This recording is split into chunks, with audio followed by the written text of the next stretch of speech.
सांगलीमध्ये गॅस दरवाढी विरोधात राष्ट्रवादीने रस्त्यावर चूल मांडून भाकरी करत अनोखे आंदोलन केले आहे। सांगलीमध्ये गॅस दरवाढी विरोधात आज राष्ट्रवादीतर्फे रस्त्यावर चूल मांडून भाकरी करून अनोखे आंदोलन केले गेले। यावेळी हेच का आजचे दिन असा सवालही उपस्थित महिलांनी केला। भाजप सरकार सत्तेवर आलं आणि आता अच्छे दिन आने वाले है असं लोकांना वाटू लागलं।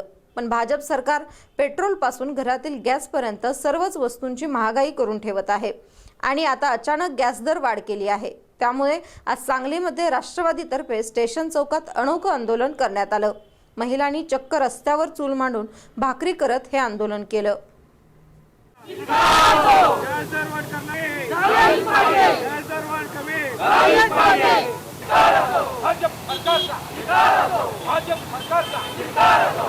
सरकारला जाग आणावी लागते। सर्वसामान्य लोकांचं या सरकारनं कंबरडं मोडलेलं आहे आणि या सरकारचा मी तीव्र शब्दात निषेध करते। माझे सर्व राष्ट्रवादीचे सहकारी मित्र आणि आम्ही राष्ट्रवादीच्या भगिनी या सरकारचा तीव्र शब्दात निषेध करतो।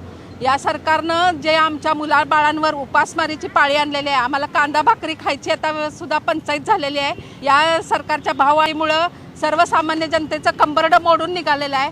तर या सरकारला डोकं ठिकाणावर आहे काय असा प्रश्न मी राष्ट्रवादी महिलांतर्फे विचारतो।